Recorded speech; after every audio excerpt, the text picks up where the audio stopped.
Pertama-tama saya ingin menyampaikan penghargaan dan apresiasi yang tinggi atas kerja keras Polri beserta seluruh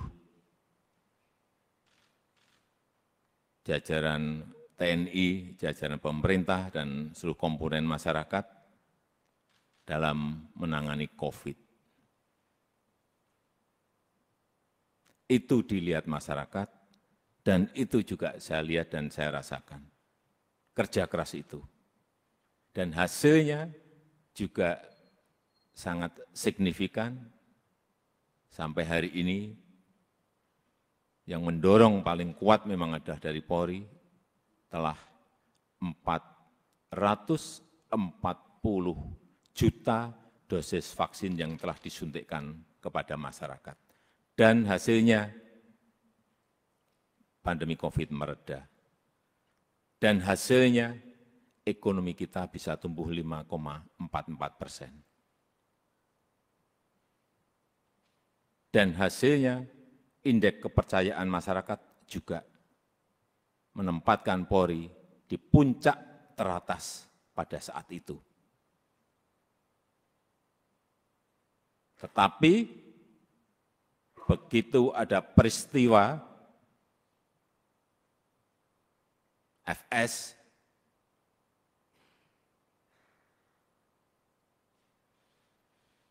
runyam semuanya dan jatuh ke angka yang paling rendah. Dulu dibandingkan institusi-institusi penegak hukum yang lain tertinggi, sekarang saudara-saudara harus tahu menjadi terendah. Ini yang harus dikembalikan lagi dengan kerja keras saudara-saudara sekalian. Di November itu masih 80,2, sangat tinggi sekali, bukan tinggi, sangat tinggi sekali. Sekarang kemarin Agustus berada di 54. Jatuh. Drop sangat rendah sekali. Itulah pekerjaan berat yang saudara-saudara harus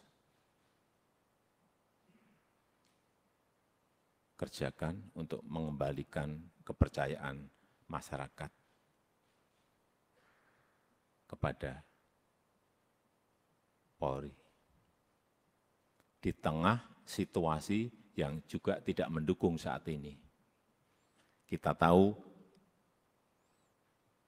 semua negara sedang sulit, dunia sedang sulit, kita ini menahkodai negara ini juga menghadapi gelombang dan badai dari ekonomi global yang tidak gampang.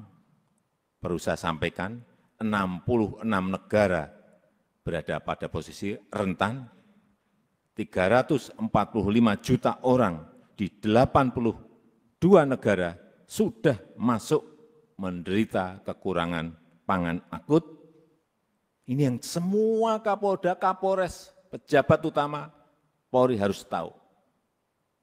Keadaan situasi seperti ini harus mengerti. Sehingga punya sense of crisis yang sama. Hati-hati dengan ini. Hati-hati. Oleh sebab itu saya ingatkan masalah gaya hidup. Lifestyle.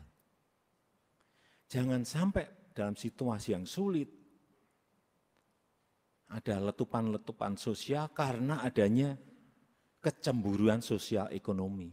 Kecemburuan sosial ekonomi, hati-hati. Sehingga saya ingatkan yang namanya Polres, Kapolres, yang namanya Kapolda, yang namanya seluruh pejabat utama, perwira tinggi, ngerem total. Masalah gaya hidup. Jangan gagah-gagahan karena merasa punya mobil bagus atau motor gede yang bagus. Hati-hati, hati-hati. Saya ingatkan hati-hati. Masanya yang lalu-lalu sudah usai.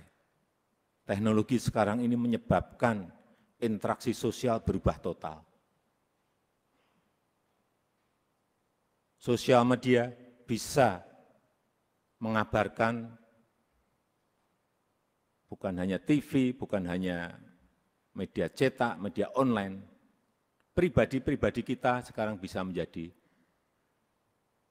surat kabar, bisa menjadi media yang setiap saat bisa memunculkan perilaku-perilaku kita sehari-hari kayak apa.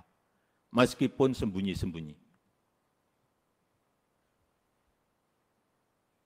Saya terlalu banyak mendapatkan laporan. Sehingga kembali lagi, gaya hidup, urusan kecil-kecil, tetapi itu bisa mengganggu kepercayaan terhadap Polri. Urusan tadi, urusan mobil, urusan motor gede, urusan yang remeh-temeh aja. Sepatunya apa, bajunya apa, dilihat masyarakat sekarang ini. Itu yang kita harus mengerti dalam situasi dunia yang penuh dengan keterbukaan. Dan keluhan masyarakat terhadap anggota Polri kita, ini tugas saudara-saudara semuanya. Jadi keluhan masyarakat terhadap Polri 29,7% itu ini sebuah persepsi karena pungli. Tolong ini anggota-anggota semuanya diredam untuk ini. Sewenang-wenang, tolong ini juga diredam pada anggota-anggota. Pendekatan-pendekatan yang represif, jauhi. Mencari-cari kesalahan, nomor yang ketiga 19,2%. Dan yang keempat, hidup mewah yang tadi sudah saya sampaikan.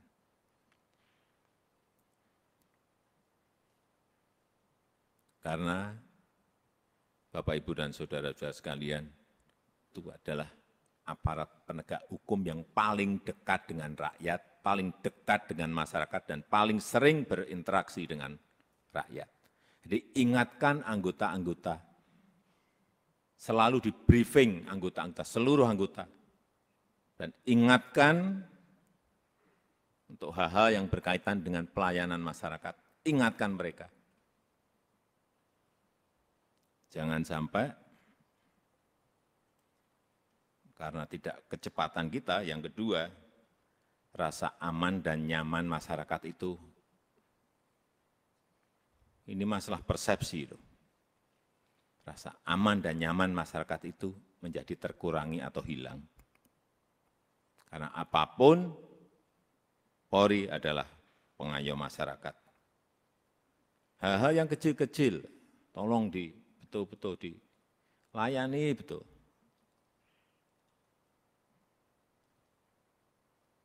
Masyarakat kehilangan sesuatu, harus direspon cepat.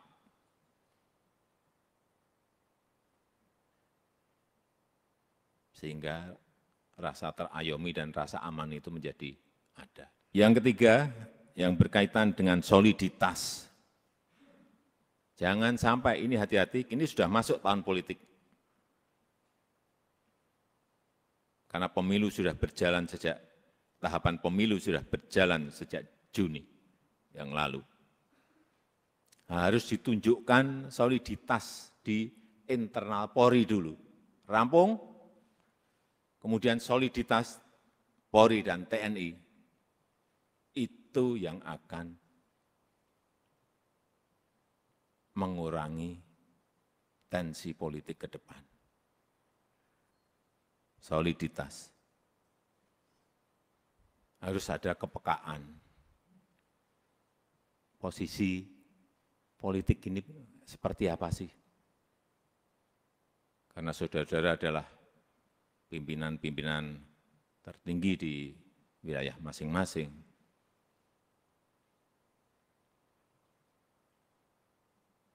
sense of politiknya juga harus ada. Tidak bermain politik, tetapi ngerti masalah politik, karena memang kita akan masuk dalam tahapan tahun politik.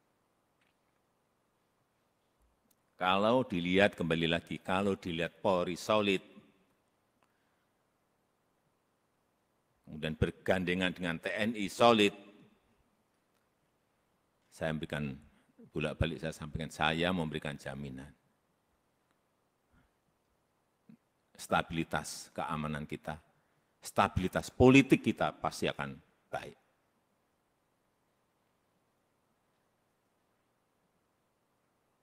Enggak ada yang berani coba-coba. Kalau coba-coba ya tegas saja. Yang keempat, yang berkaitan dengan kesamaan visi. Saya kira yang berkaitan dengan kebijakan organisasi, jangan terkesan kita itu gamang. Sebagai pemimpin-pemimpin di wilayah, baik itu di provinsi, kabupaten, dan kota,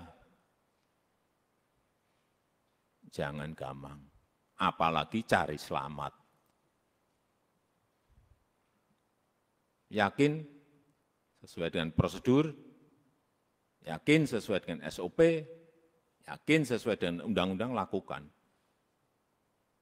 Visi, presisi, Pak Kapolri, saya minta juga tidak usah jelimet-jelimet, tolong disederhanakan.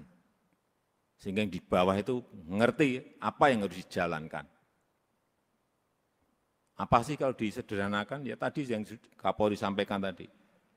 Polri sebagai pelindung, Polri sebagai pengayom, dan Polri sebagai pelayan masyarakat. Intinya akan ke sana. Presisinya itu apa? Jelasin sekali lagi, secara sederhana dan jelas. Sehingga gampang ditangkap visi itu. Yang kelima, yang berkaitan dengan penegakan hukum. Jangan sampai pemerintah dianggap lemah. Jangan sampai juga Polri dianggap lemah.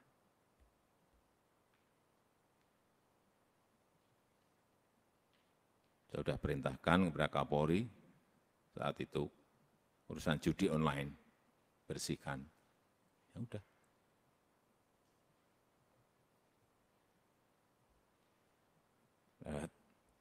Saya enggak usah bicara banyak. Saudara tahu semuanya, perintah ini tahu. Dan penegakan hukum untuk yang berkaitan dengan narkoba. Ini yang akan nanti bisa mengangkat kembali kepercayaan masyarakat terhadap Polri. Dan kalau ada sebuah peristiwa, itu segera dirancang komunikasinya yang baik. Komunikasi publik itu penting banget. Jangan terlambat, jangan lamban. Sehingga yang muncul nanti kalau lambat, yang muncul isu-isu yang lain. Sekarang ini sekali lagi, era sosial media, hitungannya detik, hitungannya menit. Sudah bukan hari lagi. Begitu ada sebuah peristiwa kecil, dan saudara-saudara menganggap ini kecil, sehingga tidak ditangani, dikomunikasikan dengan baik, dengan kecepatan, membesar menjadi sulit untuk kemudian diselesaikan lagi. Ini tidak berada pada posisi yang normal. Dunia sekarang ini.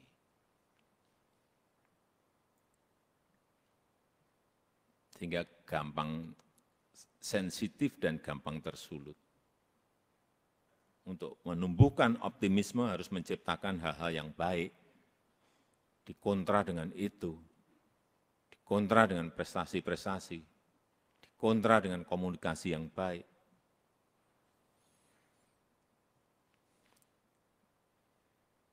Saya rasa itu yang ingin saya sampaikan dalam kesempatan yang baik ini. Sekali lagi, saya sangat menghargai kerja keras saudara-saudara sekalian dalam penanganan COVID yang lalu, dan kita harapkan dengan kekompakan, dengan kesolidan di Polri, di internal Polri, kemudian bergandengan dengan TNI, saya percaya apa yang tadi saya sampaikan bisa kita lakukan dengan baik. Saya tutup pertemuan pada sore hari ini